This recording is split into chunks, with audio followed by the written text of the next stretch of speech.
Sunset nga nung nagpunta tayo sa beach, kaya titignan naman natin ngayon kung anong itsura kapag morning. Kayo pretties, anong favorite nyong time magpunta sa beach? Morning ba, sunset, or night? Dinala ko ulit tong snack box para siguradong hindi magiging tiyanak si Ate Gaylen Altea.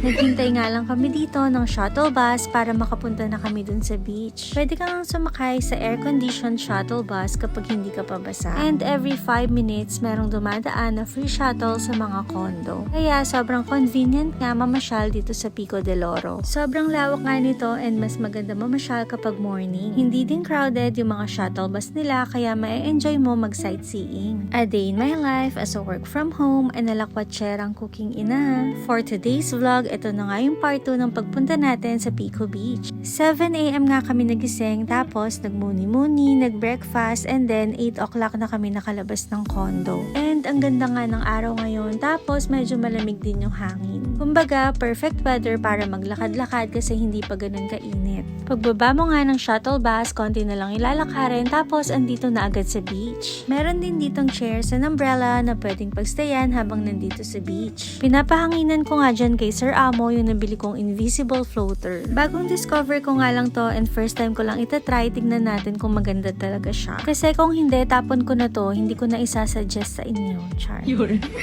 So, ayun na nga, after 20 years, nahipan na rin nila sa wakas. Kung ano-ano daw yung binibili ko, sabi ko ako yung una magta-try pero mas nauna pa talaga siya sa akin. At talaga namang nag-enjoy ang person.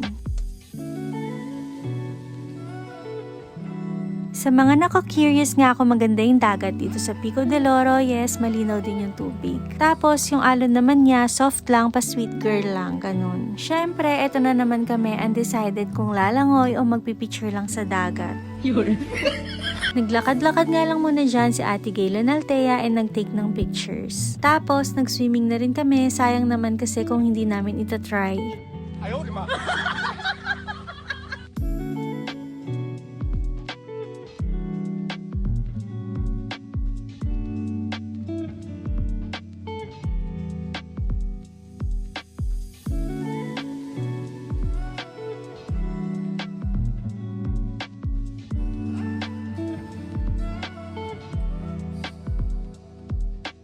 Nakikisama nga sa amin yung panahon kasi hindi siya ganun kaaraw. And isi-share ko na rin sa inyo kung ano yung itsura dito sa Pico Beach.